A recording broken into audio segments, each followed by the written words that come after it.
At a lavish Thanksgiving dinner at my son's house, I stood frozen as my daughter-in-law spilled food on me and smiled. Sorry you're getting old. Maybe you don't even realize what you're doing anymore.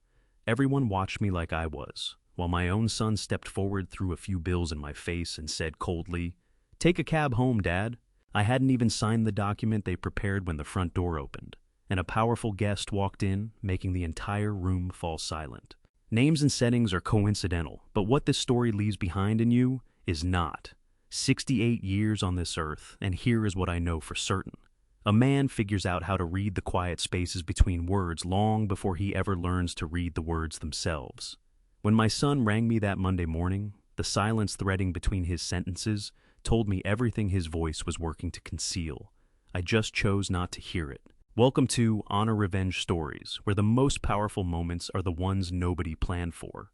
If stories like this one stay with you, I'd be grateful if you'd subscribe and leave a like. It helps more people find their way here. Before we go further, drop a comment and tell me, do you think a father in this situation would walk away or keep trying to hold the family together? I'd love to hear where you think this is heading. One note before we begin: this story contains fictional elements woven in for dramatic effect, and any resemblance to real people or events is entirely coincidental. What matters is the truth at the heart of it. That's the part I'm not proud of. The name's Garrett Whitfield. 31 years I put into growing Whitfield Logistics, starting with nothing but a leased truck and a phone that barely made a sound until it became a regional company carrying 38 employees and contracts spread across 5 states. I walked away at 63, not out of necessity, but because Carolyn made a request. She said, "Garrett, you've spent your whole life building things for other people. Build something for us now." 3 months on, she was gone. A stroke swift and soundless, exactly the way she'd always said she hoped it would happen. No burden laid on anybody. 6 years back now. Ever since I've been on my own, in the same house the two of us shared for 3 decades over on Cedarwood Lane, east side of Indianapolis. Nothing fancy about it.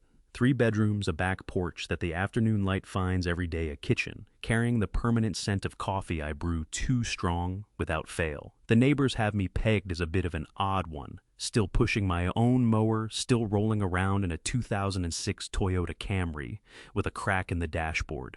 What they don't grasp is that every choice here was deliberate, the same as every choice I've ever made. That Monday morning, I had my second cup going at the kitchen table, the scarf spread out in front of me. Carolyn had taken up knitting on it the winter before she passed. Dark green wool, a plain enough pattern intended for Nolan. She never got it finished. 6 months after we buried her, I came across it sitting in her craft basket, needles still wedged into the final row, as if she'd only stepped away for a moment and meant to return. I figured out the knitting by watching a YouTube video made by a retired school teacher in Maine. 4 months before I could keep the tension consistent, but by now I was nearly at the end, and I had my heart set on finishing before Thanksgiving arrived. The phone went off at 8:47 that morning. I remember the exact time because I checked the clock the instant Nolan's name lit up the screen. My son wasn't a frequent caller, and when he did reach out, there was generally something he was after. Dad.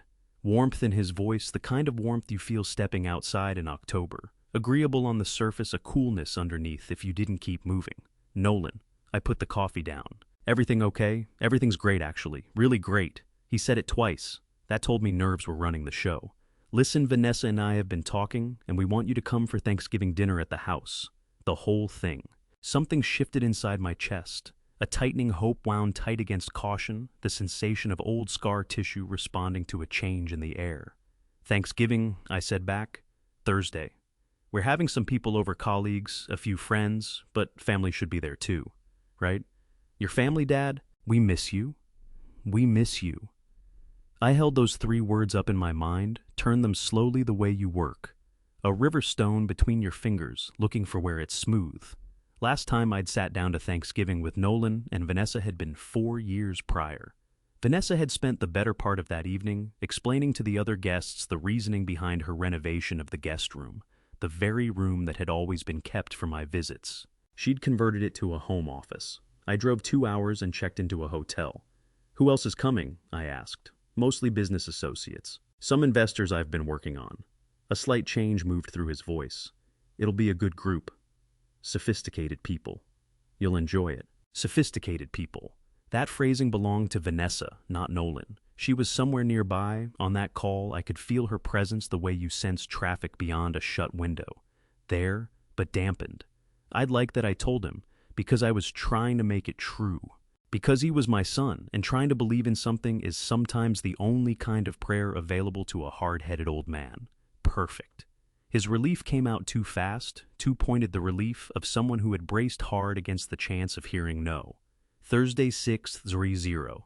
I'll text you the address. I know your address, Nolan. Right, of course. Silence for a beat. It'll be good to see you, Dad. After the call ended, I didn't move from that kitchen table for a good while. The scarf was across my lap, soft green nearly there. I took up the needles again and worked on row after row, inside the specific silence that settles over a house where one life goes on and another has ended. My mind went to Carolyn. She had always had a clearer read on Nolan than I did. Or perhaps she saw him plainly and chose love regardless, which takes more out of a person. He's trying Garrett. That's what she'd say whenever his silences and his excuses and the transactional way Vanessa had schooled him to receive warmth wore my patience thin. He's just lost right now. Keep the door open. I kept the door open. Years of keeping it open. That evening I completed the final row, cast off the way the main teacher had demonstrated, and wove in the ends with a blunt needle Carolyn had picked up at a craft store in 2016. I folded it the way she would have with care and nestled it into a small box on a bed of tissue paper. Not a costly gift.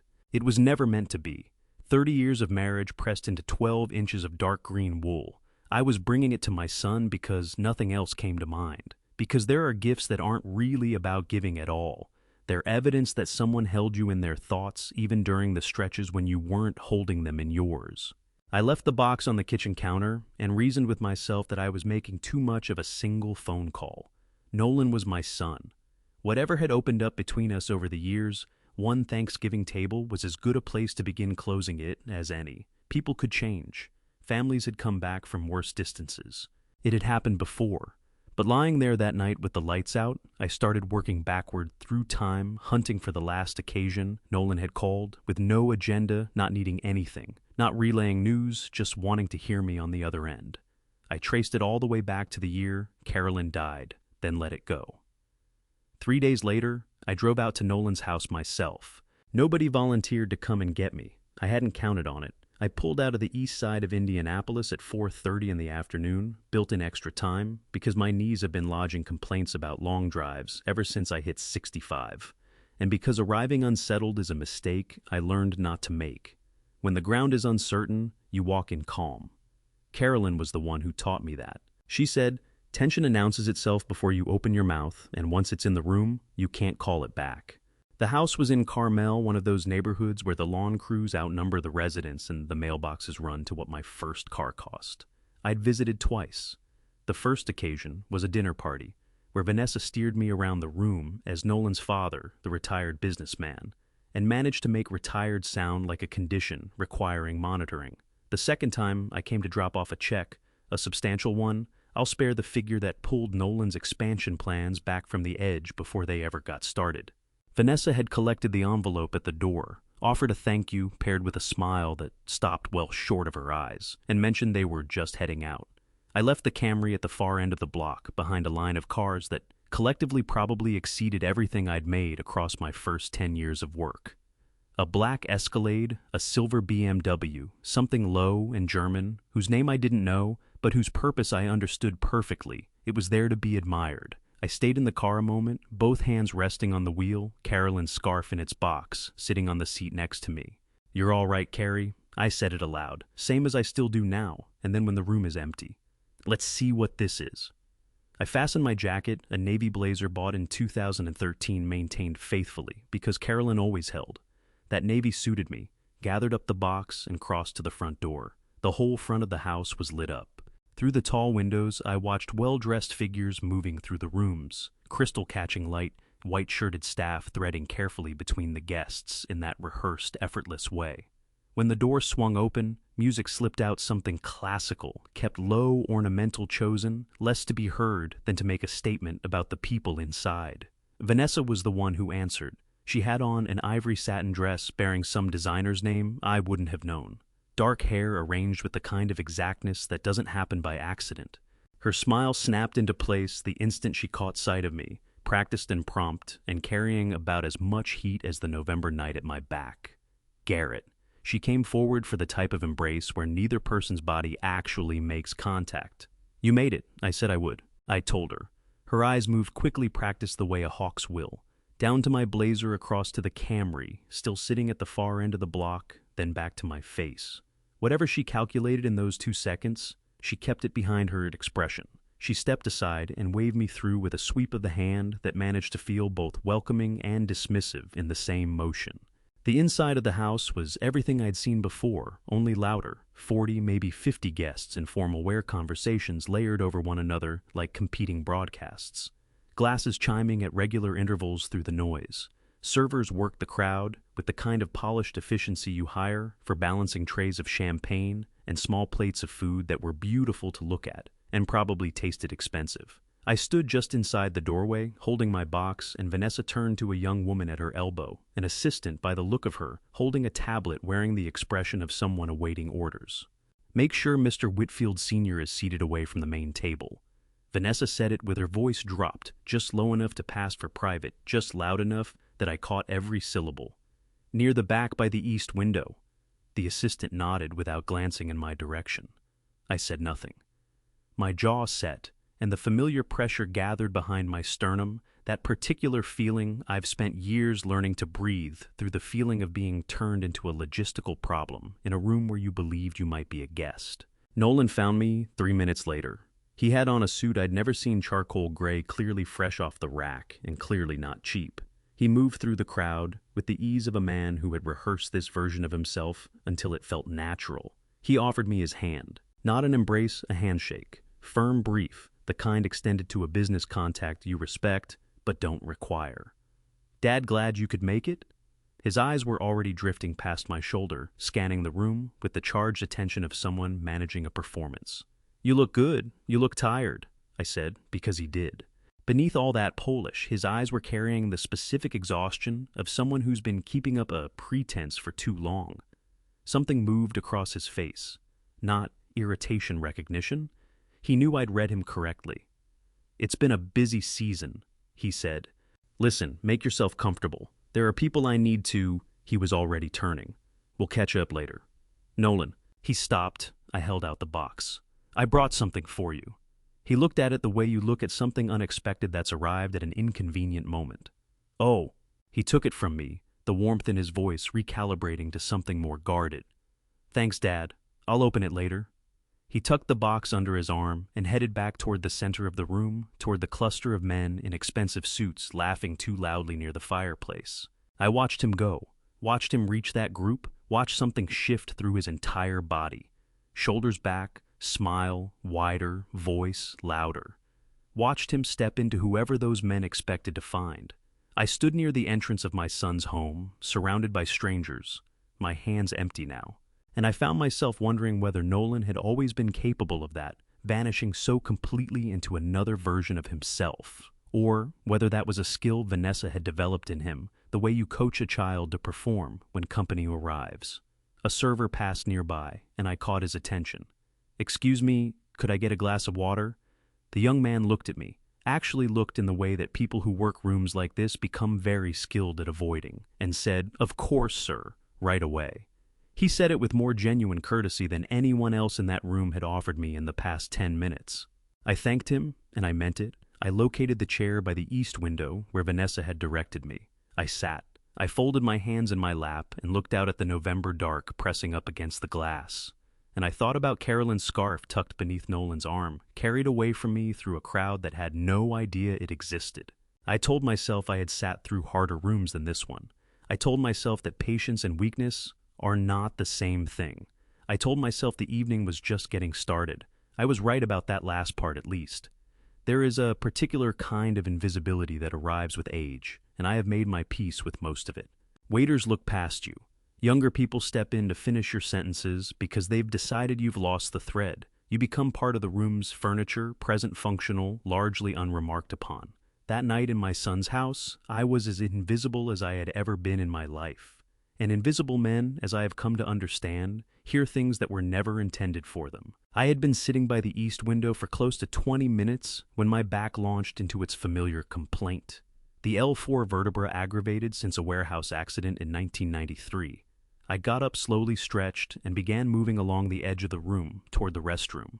I kept to the perimeter, hugging the wall out of the main flow of traffic. That's what put me near the staircase tucked into the alcove beside the coat room door, which sat half open just around the corner from where Nolan was holding court with a group of men in dark suits. I wasn't hiding. I was simply there, and they didn't notice me. Whitfield's father is here tonight. One of the men said it in the flat, carry just far enough voice of someone who had spent decades in boardrooms. Yeah, Nolan mentioned it. The other one replied. Implied the old man is backing the new expansion personally. Something about a family investment. My stomach dropped about 3 inches. Really? The first man sounded skeptical, the way seasoned investors do when a figure isn't quite adding up. I thought Whitfield Sr. had been out of the picture for years. Apparently not. Nolan's been dropping his name all evening. My father built Whitfield Logistics from nothing. My father understands this market. You know how it goes. I pressed my back flat against the wall. My heart was knocking against my ribs with a force that caught me off guard. I hadn't felt it hit that hard in years. Nolan had been using my name, my reputation, as collateral for money he hadn't asked me to put up. I had built that company across 31 years, with my hands and Carolyn's patience and more sleepless nights than I could number. My name carried weight in Indianapolis logistics circles, not because I was powerful or wealthy, but because I had never broken a promise or abandoned a contract. And my son was spending that name tonight, like loose change at a card table. I moved further back into the alcove, steadying myself with one hand on the wall, my jaw clenched so tight it ached. Then I heard Vanessa's voice. She was on the phone roughly 15 feet away, her back to me, speaking in a low, clipped tone, the register of someone transacting business they don't want observed. He's here, she said. Yes. No, not yet. He's being cooperative so far, which is perfect. A pause. I need the notary on standby, after 9:00. We'll have the documents ready. He'll sign tonight. Another pause, shorter. Because he won't want a scene. You know how these old men are. Too proud to make a fuss. My grip on the wall tightened. The plaster was cold beneath my palm. A notary on standby. Documents. He'll sign tonight. I ran those words through my head, the way I used to work through unfavorable contract language hunting, for the exit clause, the trap, the place where the wording turned against you. I had been in business long enough to know that when someone arranges a notary without mentioning it to you, they are not planning to ask for your signature. They are planning to take it. What documents? I breathed the words more than said them, but I already had a suspicion the house on Cedarwood Lane, the one significant asset in my name that Nolan had circled more than once. He'd raised it twice in the past year, once offhandedly, once with more purpose, both times dressed up as an opportunity to help the business grow. I'd shifted the conversation both times. I had never said no directly enough. I understood that now, standing in that alcove with my palm against the cold wall and my pulse loud in my ears. I looked down at my hands, 68 years old. These hands had loaded freight at 3:00 in the morning, back when I couldn't afford to pay anyone else to do it. These hands had held Carolyn's face on our wedding day. These hands had put my name to every honest document I'd ever signed and never once committed to anything I hadn't read through twice and understood completely. I eased out of the alcove quietly and made my way back toward the east window. My legs felt steadier than they had any right to. When bad news has found you enough times across a lifetime, your body develops a way of absorbing the first impact before the second one arrives. I retrieved my glass of water from the side table, took a long pull from it, and looked out into the November dark. Yard lights threw long shadows over the lawn. Expensive shadows on expensive grass in a house I was beginning to understand had been built on a foundation of borrowed assumptions. A young server appeared at my elbow tray, in hand eyebrows raised in polite inquiry. "Can I get you anything else, sir? We have the salmon crostini, or no thank you." My voice came out steadier than I felt. "Actually, another glass of water, please." "Of course." A genuine smile, not the decorative variety, and he moved off.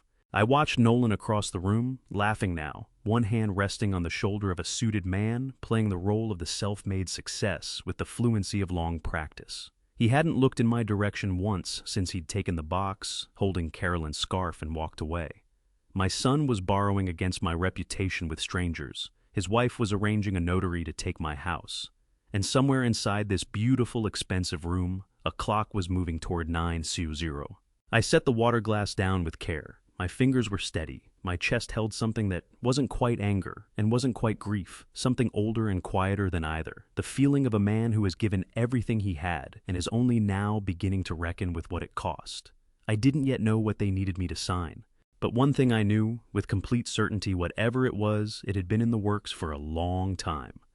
Tonight was not an invitation. Tonight was a closing argument, and I had walked right into it carrying a box of green wool and 3 decades of misplaced faith in my son.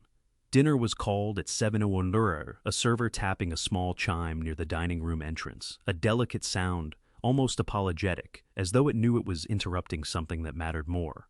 I moved with the crowd into the dining room. The table could seat 30 people comfortably dressed in white linen, centered with ivory roses and candles in crystal holders that scattered light in every direction. A beautiful table. Carolyn would have admired it, then quietly observed that roses demand attention and white linen forgives nothing. My place card was at the far end, last seat nearest the kitchen door, where servers slipped in and out in their practiced rhythm. The seating wasn't coincidental. Nothing about tonight had been coincidental. But I still had the box, and I had made up my mind before Ace sat down that I was going to give it to Nolan properly. Whatever else this evening had become, I was not leaving that house without doing that much. I waited until the first course was being served, a roasted tomato bisque that smelled genuinely wonderful. Then I got to my feet, walked the length of the table, and set the box down in front of Nolan. Every conversation within 6 feet dropped by about half its volume.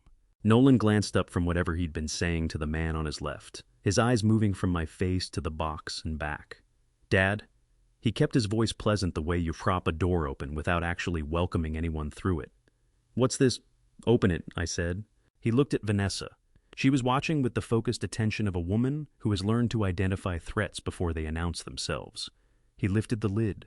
The scarf lay folded in the tissue paper, dark green, finished neat. Nolan lifted it with both hands, and for just a moment, one unguarded moment, something moved across his face that belonged to the boy he used to be. His jaw shifted. The edges of his eyes went soft. Then Vanessa's voice came across the table like a letter opener through an envelope. "What on earth is that?" She said it pleasantly. That was the cruelest part, the pleasantness of it engineered to make the cruelty pass as curiosity. "It's a scarf," I said. "Carolyn started it the winter before she passed. I finished it. I thought Nolan might want—" "Carolyn's been gone 6 years, Garrett." Vanessa's voice traveled easily down the length of that table, drawing the attention of every nearby guest, the way a current draws leaves. She lifted the scarf from Nolan's hands using 2 fingers, index and thumb, the way you handle something you're not sure about, and held it briefly aloft for the guests closest to her. Her expression landed somewhere between bewilderment and condescension. "I'm sure the sentiment is lovely, but we can't exactly display yarn at a dinner table." Someone laughed. Short quickly swallowed. "But I heard it the way you hear ice crack beneath your foot." "Vanessa," Nolan started. "We have guests, sweetheart." Her smile held perfectly still. She leaned sideways and dropped the scarf into the wicker wastebasket beside the serving cart. The sound it made landing soft. Nearly nothing. It hit me somewhere behind the sternum, like a closed fist. My throat constricted so sharply I had to swallow twice. My eyes burned at the corners, hot and sudden, in a way I hadn't felt since the night the hospital called about Carolyn. I pressed my back molars together, breathed through my nose, and absolutely refused to let anyone at that table see my eyes go wet over a piece of wool, because it wasn't wool. That's what none of them understood. That scarf was Carolyn beside the lamp in our bedroom on winter evenings, her reading glasses low on her nose, her needles moving in that particular rhythm that meant she was at peace. It was the last thing her hands had made. It was the last thing I had finished for her. And now it was sitting in a wastebasket beside a serving cart, in a room where not one person felt its weight, except me. I stood at the far end of that table. 28 people were finding reasons to study their soup. Nolan had lifted his wine glass and was examining the contents with great concentration. The man beside him murmured something, and Nolan answered with a short laugh, the social reflex of someone desperate to shift the atmosphere. I walked back to my seat at the end of the table. I sat down. I laid both hands flat on the linen cloth and fixed my gaze on the soup bowl in front of me, steam rising in thin curls, and I told myself to breathe.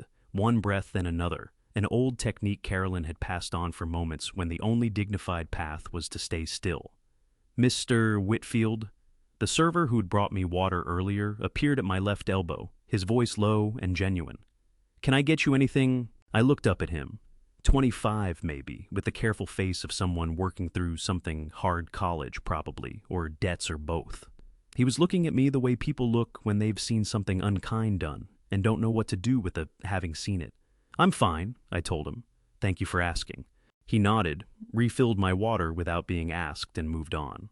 I took up my soup spoon. My hand was trembling, not dramatically, not visibly from any distance, but I felt it a fine vibration in my fingers that I recognized as grief that has run out of places to go. I set the spoon back down. Across the room, 20 feet away, the wastebasket sat against the wall with Carolyn's scarf inside it. Dark green wool in a wicker bin, wedged between a serving cart and a wall. I thought about the evening I came across it in her craft basket, the needles still in place, the last row unfinished. I thought about the 4 months it took me to learn the craft well enough to carry on from where she'd stopped. I thought about how I'd held the completed scarf up to the kitchen light 3 days ago, checking the tension of the rows, making sure the seam between her work and mine was invisible, making sure you couldn't see where she ended and I began.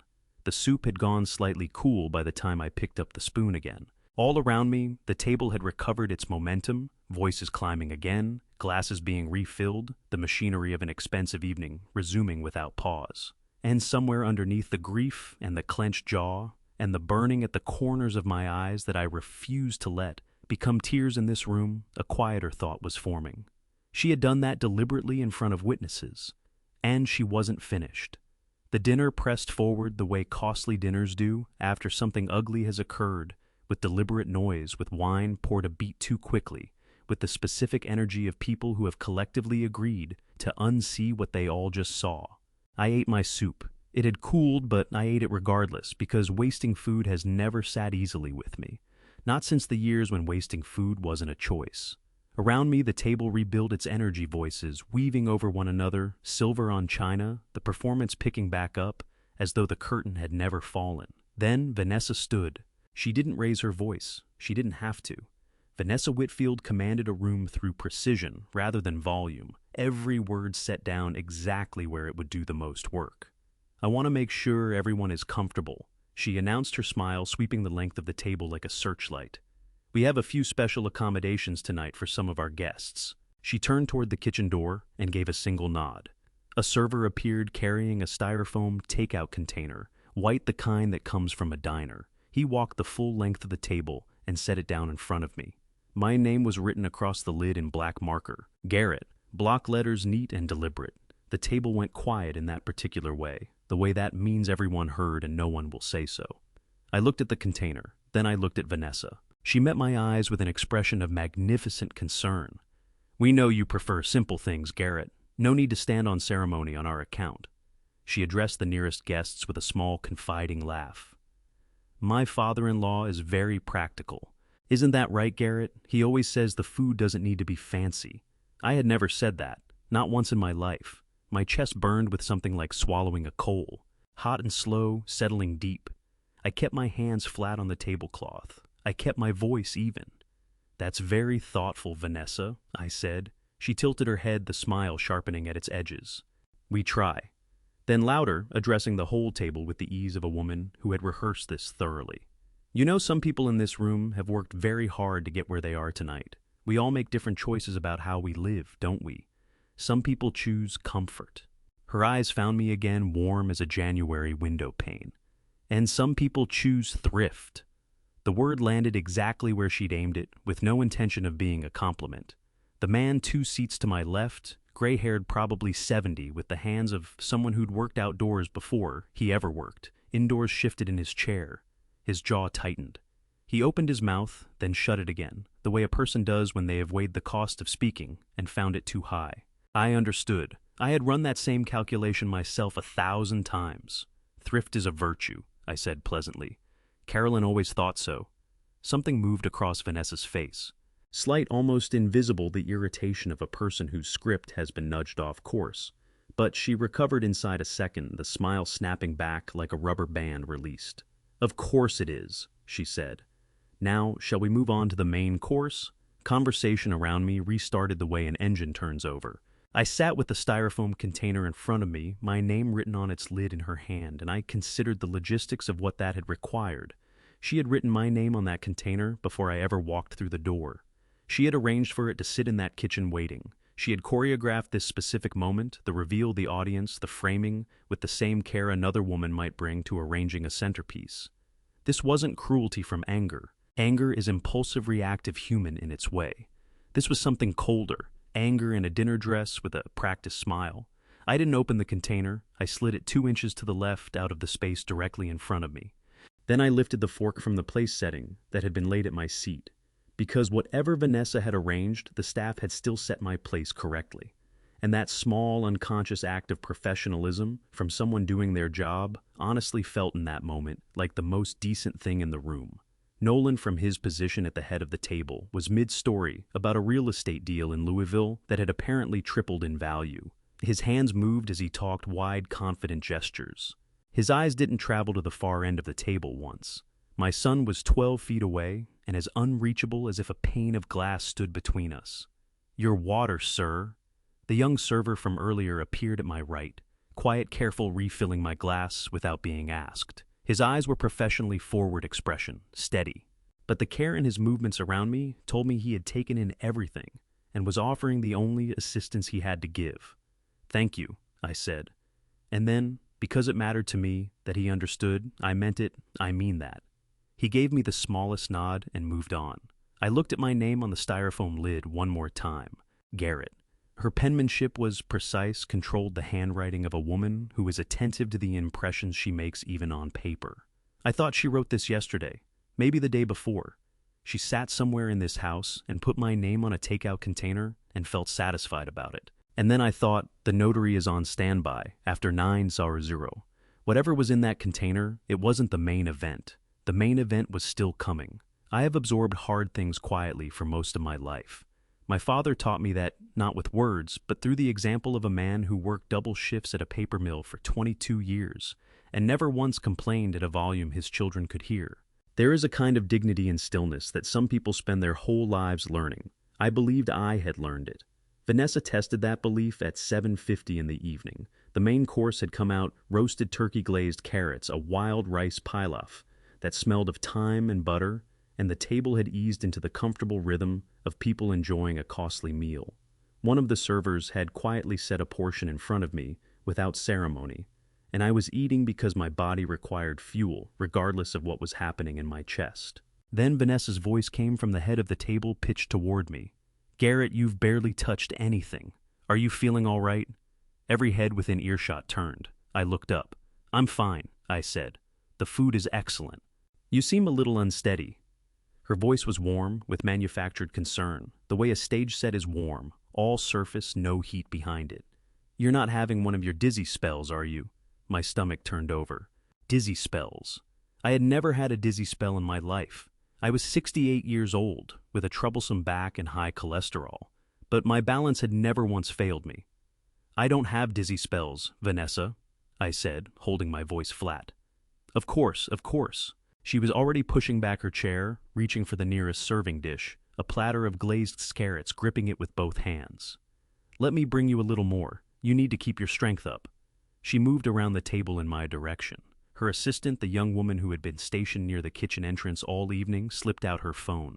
I caught it in my peripheral vision, screen lighting up, camera tilting toward me. I understood what was about to happen, perhaps half a second before it did.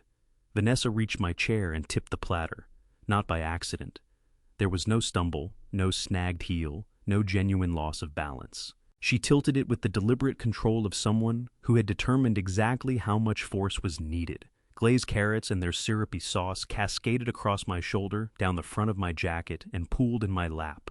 The shock of it, warm, sticky, immediate, hit me like a blow.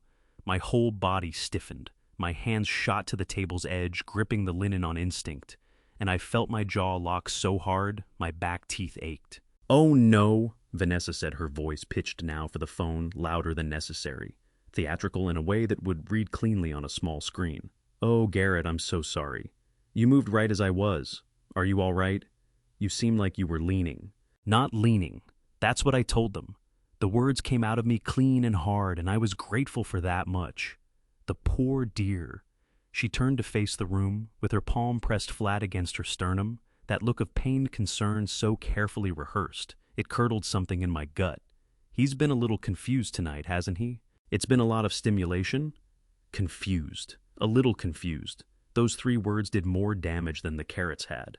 I took in the faces around the table. 28 of them arranged in every variety of avoidance and unease, and one thing more, something that drained the warmth straight out of me. Several were nodding, not out of malice. Out of the oldest human habit, there is accepting whatever story arrives first when the truth is too uncomfortable to sort out. The assistant still had the phone up.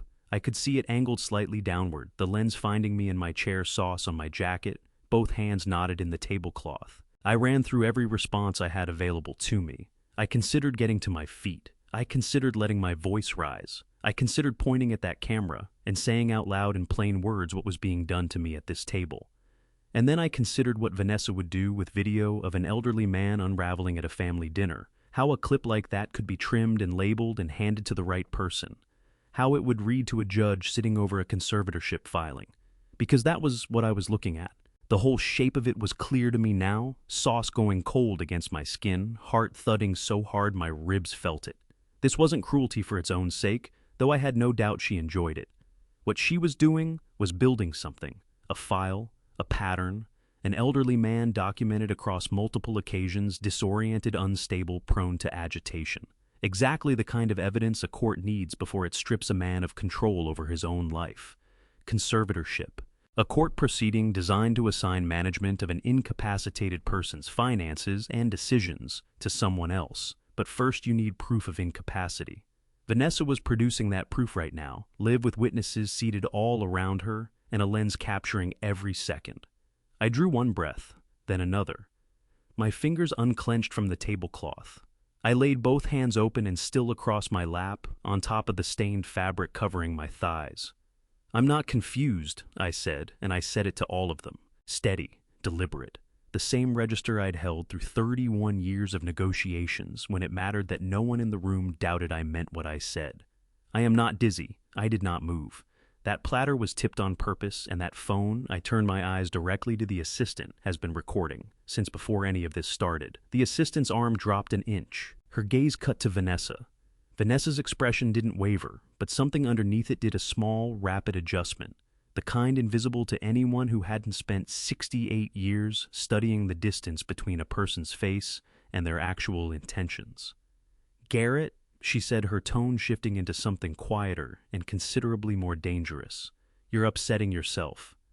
Why don't we—" "I'm not upset." My jaw had been clenched so long it had started to ache, sauce cooling against my shoulder, heart knocking against my sternum, hard enough that I felt it in my throat. "I'm paying attention."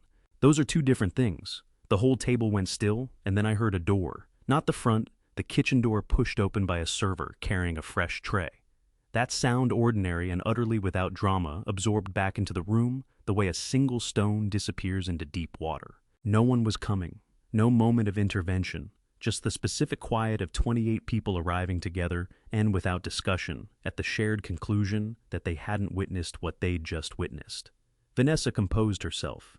She passed the empty platter to her assistant with the brisk ease of someone who has finished with a prop, ran both palms down the front of her ivory satin dress, and made her way back to the head of the table, every inch of her manner, suggesting she had done nothing more than assist a confused old man through an awkward moment and found the whole episode rather tiresome. I remained where I was, sauce congealing on my jacket, and something burning slow and deep in my chest.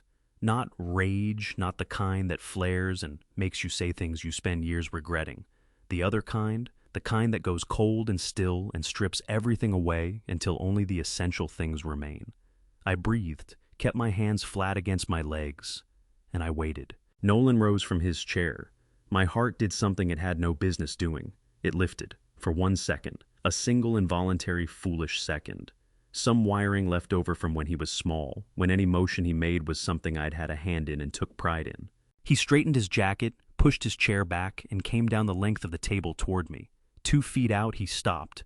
His eyes went to the stains spreading through the navy wool of my jacket, and something moved in his jaw, a tightening like a man working at something lodged where he can't reach it. "Dad," he said, voice barely above quiet, "you need to go." That landed behind my eyes. A brief wash of brightness at the edges of my vision, the kind that comes when a blow arrives before you've had a chance to brace. I need to go. I let the words sit there. This isn't, "You're making things difficult." He looked back over his shoulder toward the head of the table where Vanessa was observing with the controlled focus of someone watching their own production from the wings. "Vanessa put a great deal into tonight. And you're Nolan." My voice came out softer than I'd aimed for, but it held. "Your wife just dumped food on me while someone filmed it." His jaw went tight. "You moved." I did not move. My hands pulled inward against my thighs. "You know I didn't. You were right there." Something moved across his face and vanished. A flash of something that hurt to see. The look of a man who has weighed the truth against what it would cost him and made his choice. His hand went inside his jacket. For a disorienting moment, I was certain he was going for his phone. Then his hand came back out with his wallet. He opened it, sorted out a few bills, ones and fives, the kind of loose pocket money a man keeps on hand when he's carrying hundreds, and set them down on the table in front of me. They spread across the linen, a few drifting into the ring of moisture my water glass had left behind. The shame of it reached me somewhere I wasn't ready for. My throat locked around something dense and burning. 68 years old, in my son's home, food drying on my jacket, rumpled small bills laid out in front of me. As though I were a stranger, he was nudging off his stoop. "Take a cab home, Dad," Nolan said, his voice drained of everything. Not hard, that would have been a mercy of sorts, but empty. The voice of a man past the decision, now only executing it. "Don't make this any harder than it needs to be." I looked at the bills. I looked at my son's face. Every heartbeat came to me separately, like someone pressing a thumb against the same bruise again and again. "Harder," I said quietly. That's a telling word to pick. Nolan went back into his jacket and came out with a folded document this time. Several pages stapled, printed on legal stock. He laid it beside the scattered bills and pressed it flat with one hand, and I read the heading before he opened his mouth. "Property Transfer Agreement. Cedarwood Lane, Indianapolis, Indiana. My house. The house where Nolan learned to walk, right there on the kitchen floor. The house where Carolyn put roses in, along the back fence, roses that still came back every June without being asked. The house I'd carried a mortgage on once before 30 years ago, to give a young man the start he needed, and cleared over 15 years of steady payments. "We need your signature tonight," Nolan said. "The bank requires it as collateral for the expansion financing. It's straightforward. A property transfer agreement is simply a legal document that conveys ownership of real estate from one party to another. You'd be signing the house into a trust we control, which lets us use the equity as security for the loan." I looked up at him. "You want me to sign over my house? It's just collateral, Dad. You want me to sign over the house where your mother died?" Each word came out on its own, measured the way you set nails before you drive them. Nolan's face moved. A flinch, the first thing I'd seen on him all night that wasn't arranged and deliberate, and underneath it was grief, genuine and bright there, and gone. In an instant, his expression sealing back, shut the way water closes over a dropped stone. "Sign it tonight," he said, and the roughness in his voice was something he couldn't sand down. "Or don't. But if you don't," he stopped, swallowed. "If you don't, then I'm not sure what we are to one another anymore. Dad." That last word. Dad arrived like something hurled across the room. Not a name, a transaction. Put your name on the line and you keep the title of father. Refuse and we revisit what that title is worth. My hand moved toward the document. I can't fully account for why. Something old. The reflex fathers are built with. The one that says, "Give him what he needs. Give him what he needs. You can absorb it. You always have." My fingers rested on the top page. The paper was cold beneath my hand. I thought about Carolyn's roses. I thought about the notary waiting somewhere in this house after 9-0. I thought about the recording that had been running for the past 10 minutes and what Vanessa intended to do with it, and what a signed property transfer would mean against the backdrop of a conservatorship filing. My fingers did not reach for the pen. And then I heard it. Not the kitchen door this time. Not the clink of crystal or the low murmur of cultivated conversation. I heard the front door of my son's house open, and what followed were footsteps that moved with the unhurried certainty of someone who had not come here to impress a single person in the room. Enough years in business teaches you this when an entire room full of people turns to look in the same direction at the same instant. Something that matters has just walked in. The dining room turned. Not all at once it moved the way a field shifts when the wind changes, rippling outward from the entrance. The guests closest to the door, first then those deeper in conversations, breaking off mid-word wine glasses arrested halfway to mouths.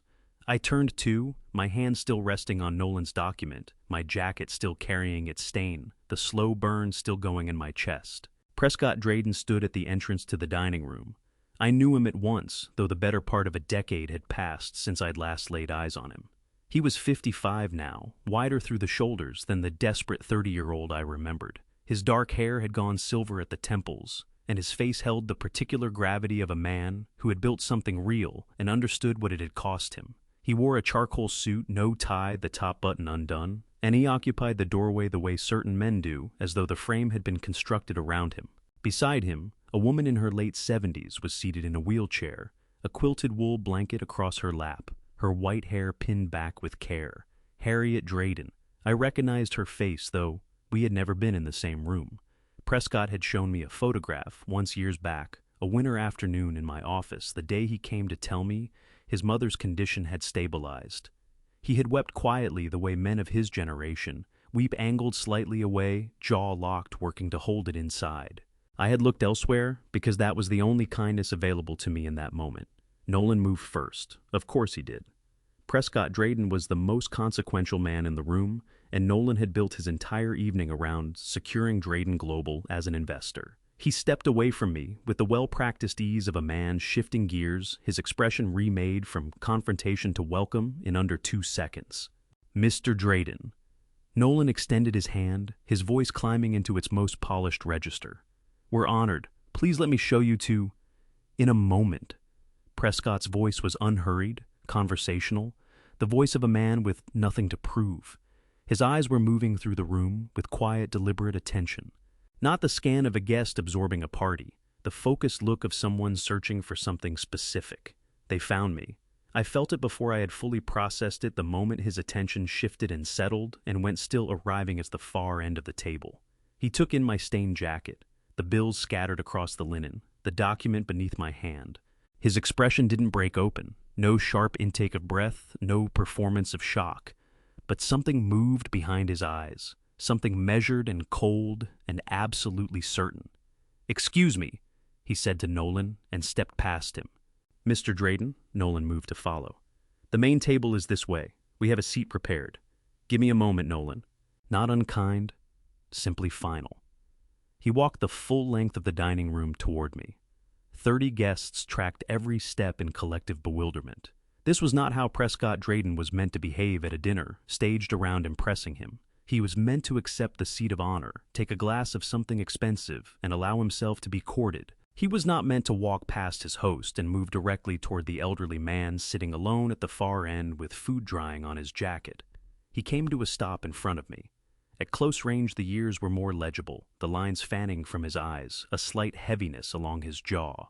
But the eyes themselves were unchanged from what I remembered, alert and level, carrying the particular quality of a man who has passed through genuine fear and arrived somewhere on the other side. He looked at my jacket. He looked at the bills on the table. He looked at the document. His jaw tightened, one controlled movement brief and gone. "Garrett," he said, just my name. The same way Harriet had said it from her wheelchair near the door, quietly, warmly, like something retrieved from careful keeping. My throat did something it had not done all evening. It closed without warning, and his heat pushing up behind my eyes. I pressed my lips together and breathed through it. "Prescott," I managed. "I didn't know you'd be here tonight." "I know you didn't." He pulled out the chair beside me, not the chair across the table, not something at a comfortable social distance. The chair directly next to mine, close enough that his shoulder sat perhaps 18 inches from me, and he sat down. "I came because I heard about this evening. I wanted to see you." From the head of the table, Vanessa's voice arrived with an edge she hadn't fully intended to show. "Mr. Drayden, we have a place setting prepared for you at the main. I'm comfortable here. Thank you." He didn't raise his voice. He didn't look at her. His eyes stayed on me, and there was something in the plain, deliberate act of a powerful man choosing to look at me rather than through me, that did more to unravel my composure than anything Vanessa had managed all evening. My eyes burned sharply. I blinked twice hard. "How are you?" Prescott asked quietly, just for me. I nearly laughed. The question was so ordinary, so simply human, so entirely unlike every word that had been aimed at me for the past 2 hours, that it took a moment before I could locate the right response. "I've had better evenings," I said. Something moved in his expression, not quite a smile, but close to the territory of one. He looked down at the document under my hand, then back up at my face. "Don't sign that," he said, low and direct the way he used to speak in the early days when every second cost him something, and there was no room for anything but the point. "Prescott, I mean it, Garrett. Don't sign anything tonight." He leaned forward a degree, his voice dropping further still. "I have some things to say to this room. I should have said them long before now. I'd like your permission to say them." My heart was knocking against my ribs again, but differently than before. Not the dread of something bad bearing down, something older and stranger and harder to put a name into. I looked at this man who had walked past 50 people to sit beside me, who had arrived at a party he hadn't been invited to, with his mother in a wheelchair for reasons I was only beginning to understand. "Say what you need to say," I told him. Prescott Drayden gave a single nod. Then he stood, straightened his jacket, and turned to face the room. There are moments, even while they're happening, that you know you will carry with you for the rest of your life. Not always because of their drama, though. Some earn that too. But because they shift something at the foundation, the way an earthquake doesn't merely shake the surface, but permanently alters the shape of the ground beneath it. What Prescott did next was one of those moments, and it took less than 30 seconds. He stood at the far end of the table, in the end, where the unwanted people had been placed, and he held my gaze for a long moment with those steady gray eyes. Then, without preamble, without any announcement or theater, he reached up and began to unbutton his jacket. The room absorbed this, the way rooms absorb the unexpected, a ripple of confusion, heads tilting conversations cut off mid-breath. The jacket was charcoal wool, beautifully fitted, the kind of garment that communicates its cost precisely by never mentioning it. He slipped it from his shoulders, folded it once across his forearm, and extended it to his left, where a young assistant who had entered quietly behind him stepped forward and received it. Then Prescott reached across the table, picked up one of the linen napkins, the good ones heavy and white, monogrammed with a W in silver thread, and crouched down beside my chair. "Prescott," my voice came out rough. "You don't have to UA, Garrett." He looked up at me from where he knelt, his eyes level with mine, his voice pitched so only I could hear it. "Let me do this." He began to work at the stain on my jacket, careful, unhurried, the way a person tends to, something they consider worth tending. The dining room went so quiet I could hear the candles. 30 guests, executives, investors, the social architecture of Indianapolis's upper tier, watching a billionaire kneel beside an old man in a stained jacket and clean his clothes as though it were the most natural thing in the world. What I'm about to tell you is the moment when everything I thought I understood about that evening shifted completely. Before we get there, I want to ask you something. If you discovered that someone you had sacrificed for had been quietly working against you, would you confront them in the open, or would you let the truth find its own way to the surface? Everything in my throat had locked shut. My eyes were stinging so badly I had to aim my gaze at the ceiling and blink hard and fast, the involuntary discipline of a man who refuses to weep in front of people who have already taken too much from him tonight. My hands shook against my legs, not age, not cold. The particular devastation of being shown simple human decency after a long run of its absence. Nolan pushed forward from somewhere on my right, his voice pulled tight. "Mr. Drayden, I really don't. This isn't necessary. My father is..." "Nolan." Prescott's attention never left the jacket. His tone was even amiable a wall. "I'll get to you in a moment." Nolan went still. At the far end of the table, I could feel Vanessa's gaze, the fixed, calculating stare of a woman watching her carefully constructed evening come apart at the seams and accelerate toward ruin. From the doorway, Harriet Drayden's voice traveled into the room, unhurried and warm. "Prescott has been waiting 25 years to do something like this." She wasn't addressing anyone in particular. She was addressing everyone. "He'll take all the time he needs." Prescott finished. He rose, set the napkin down, and turned to look at me. And what was in his face is something I have turned over in my mind every day since trying to find words adequate to it. Not pity. Pity would have pushed me away. Not guilt either, though I think guilt was part of the architecture. Something more like grief and gratitude twisted into each other, the expression of a man who has been hauling a 25-year debt through his life and can finally see the place where he gets to set it down. "How long?" he asked, quietly meant only for me. "How long has this been the way of things?" I moved my head slightly. Tonight is something particular. "That's not what I'm asking," his jaw set. "How long have they been at you like this?" A pressure gathered in my chest that had nothing to do with anything physical. I looked down at the linen at Nolan's crumpled bills still lying where they'd landed at that document, with the ghost of my grip still pressed into the top page. "Long enough," I told him.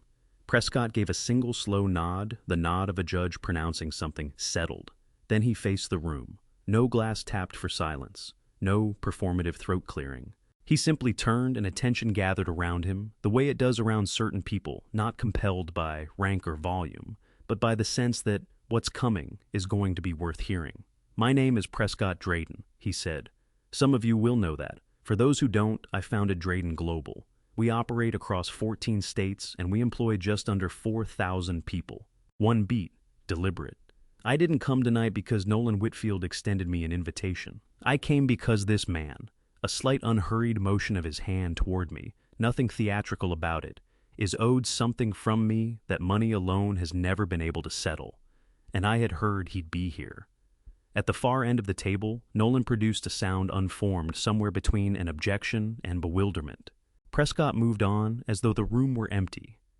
25 years ago, I was 30 years old. I owned nothing. The company I'd tried to build had gone under. My mother, something tightened briefly in his voice, was sick, and the cost of keeping her cared for was beyond anything I could manage. Every bank in Indianapolis had closed a door in my face. Every investor I'd approached had done the same. The options were gone. The time was nearly gone with them. A pause. The room didn't breathe. "I went to see Garrett Whitfield," he said. "Not because we had any history together. Because someone whose opinion I trusted told me Garrett Whitfield was a man who meant what he said.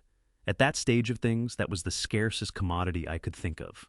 I sat down across from him, and I told him everything, the full ruin of it. Pride wasn't something I could afford." A brief exhale, the ghost of a rueful laugh. "He listened to all of it. He put 2 questions to me. Then he said to come back the next morning. He looked across at me then, and I felt the attention of it like a steadying hand.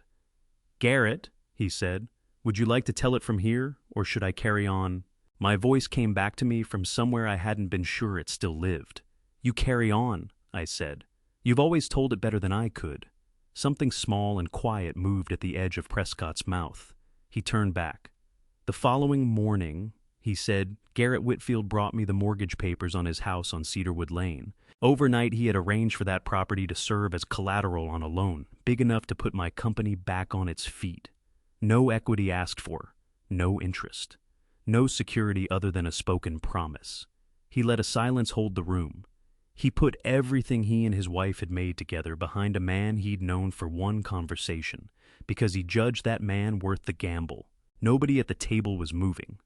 That house,' Prescott said, his voice dropping to something nearly private, 'is the same house that paper on the table tonight would have him sign away.' When those words left his mouth, 'That house is the same house,' I felt the room change around me. Not a sound, not a movement. A physical thing, like the drop in air pressure before a storm rolls in. 30 people quietly dismantling whatever version of this evening they'd been carrying and assembling something else in its place. But I had already left the room. Prescott's voice was still there, measured and steady, but I was sliding backward the way you slide, when something long, kept private gets spoken aloud, and the speaking opens a door you've kept shut. 25 years. Winter of 1998. My Delaware Street office was cramped back then, nothing like what I moved into when I later took space on Illinois Street. A second-floor room with a window aimed at a parking structure and a radiator that banged like a complaint every 20 minutes between October and March. 2 employees, a second-hand Ford pickup with Whitfield Logistics hand-stenciled along the door. A book of regional contracts, solid enough to keep the lights on, nothing more. Prescott had telephoned ahead. He arrived on a Tuesday. I know it was Tuesday because the radiator had been at its worst that morning, in a coat that was decent but too light for what the weather was doing. The tiredness in his face was the specific kind that sets in after weeks of not enough sleep. He settled into the chair across my desk and laid it all out. The failed company, the debt load, his mother's medical bills, the string of bank rejections each delivered to him with the blank efficiency of people who process bad news for a living. What stayed with me wasn't the story. It was how he told it. Voice level, the entire way through the voice of a man keeping himself in one piece through discipline alone, while the sensible world collapsed around him. When he was done, he met my eyes across the mess of papers between us. I'm not asking for charity, I'm asking for a chance. If you back me with that property, I will repay every dollar the bank puts up, interest included, and I will make it my life's work to prove you weren't wrong about me. 2 questions. First, do you believe in what you're trying to build? His answer came before I finished asking it, and his eyes didn't waver. Second, if it falls apart anyway, if you did everything right and it still fails, can you live with that? He sat with that one for a beat. Then, yes, I believe I can. I told him to come back the next morning. That night I brought it to Carolyn. We were at the kitchen table on Cedarwood Lane, the same table I'd sat at just 3 days ago, holding my coffee looking at her photograph. She heard me through without a word. Carolyn listened the way very few people actually listen fully, without preparing her response while you're still talking. It's a rarer thing than most people know. When I came to the end of it, she was quiet a moment. Then, Garrett, do you believe him? I think so. Do you believe in him?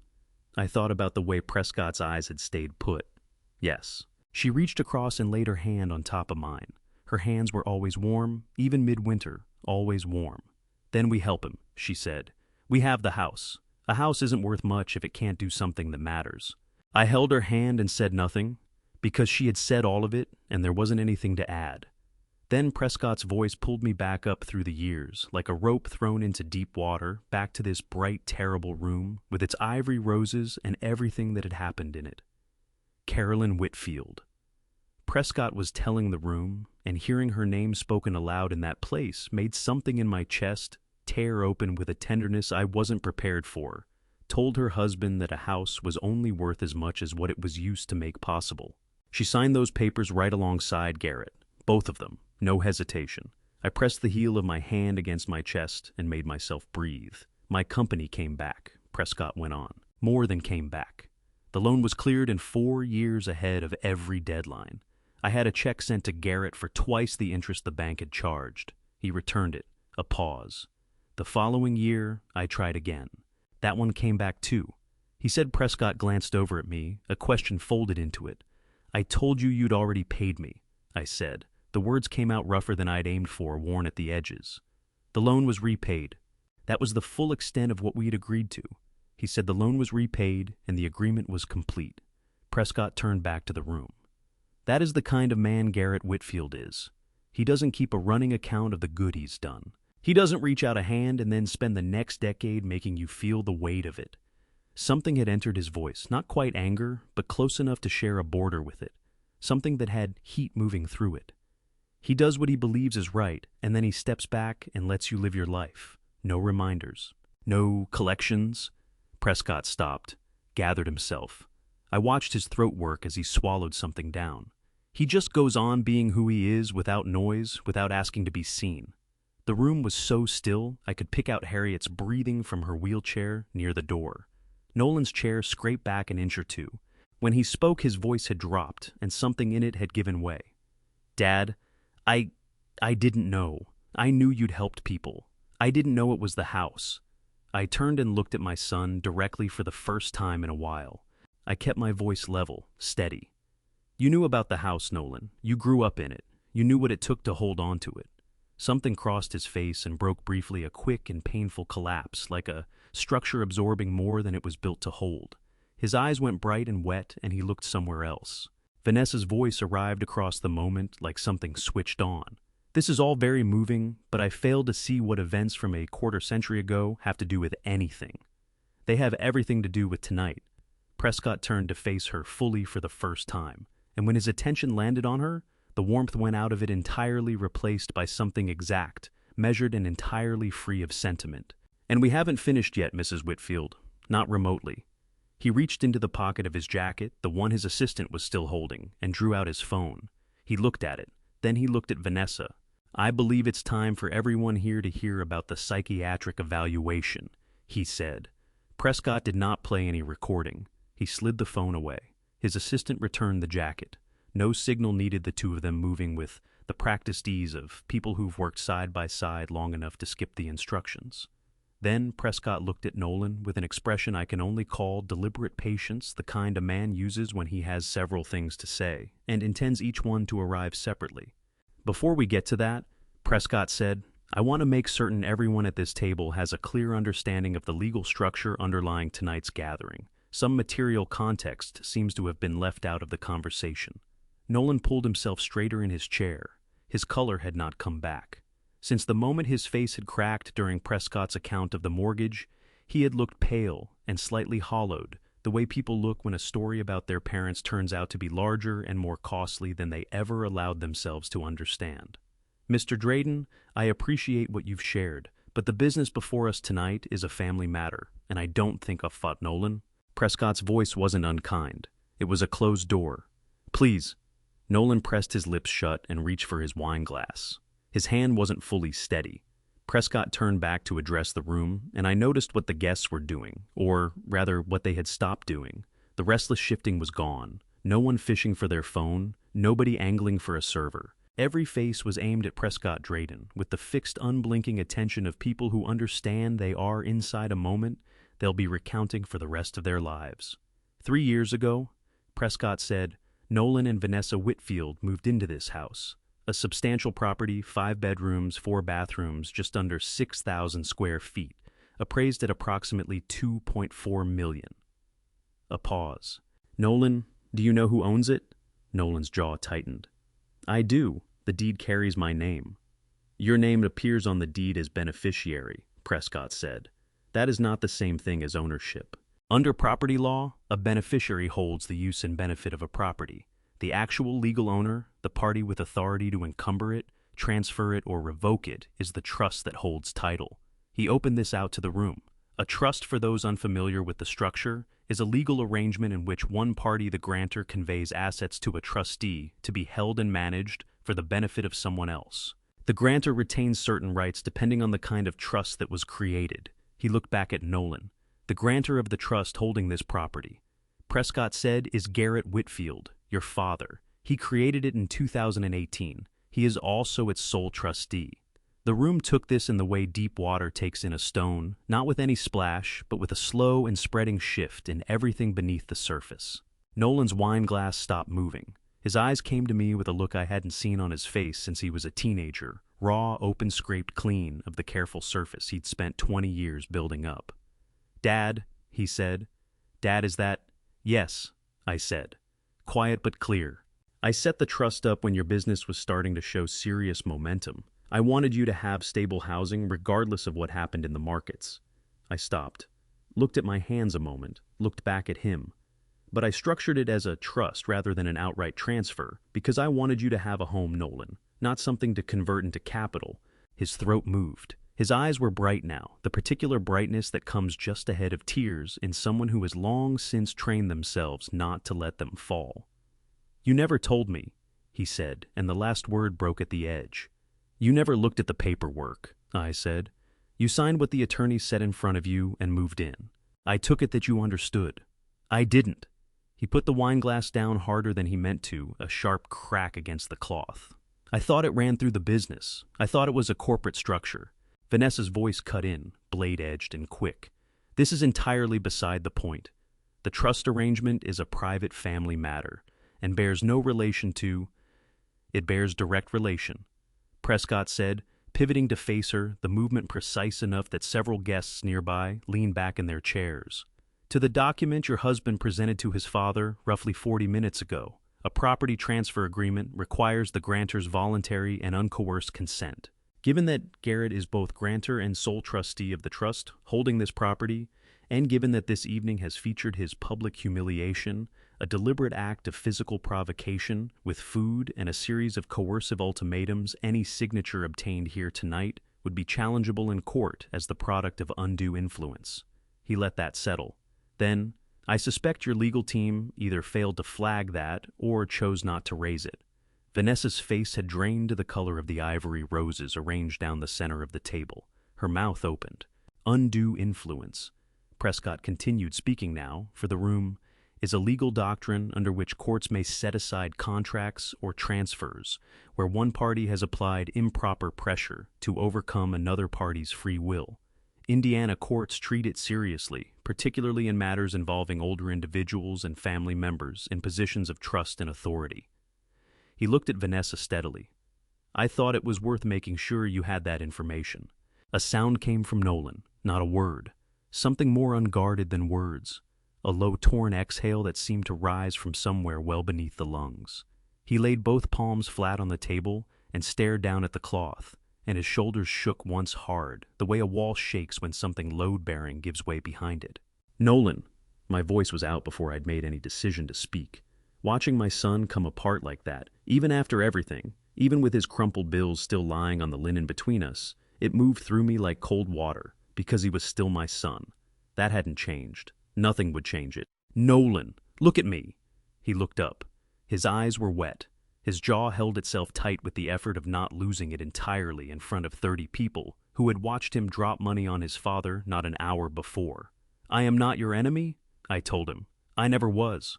His face gave way completely, a fast, silent collapse, everything he'd built up falling at once, and he pressed his hand over his mouth and turned toward the window. Vanessa moved one step in his direction. Then she stopped because Prescott had brought his phone back out, and the texture of the room's attention shifted. A tightening, a collective held breath, and whatever she had been about to say dissolved before it reached the air. Now, Prescott said, his voice having gone very quiet, the recording. I want to tell you I was ready for whatever Prescott was about to play. I want to tell you that after everything in the preceding 2 hours, the food down my back, the crumpled bills, the contract laid in front of me, like an ultimatum, I had arrived somewhere beyond shock, some plateau where nothing further could reach me. That would be a lie. Prescott held the phone up, angled so the speaker faced the room, and pressed play. Vanessa's voice came through that small device with a clarity that felt almost surgical. She was speaking fast, the clipped efficiency of a woman in the middle of business background noise suggesting a car or corridor somewhere. The evaluation needs to be completed before the holidays, she said.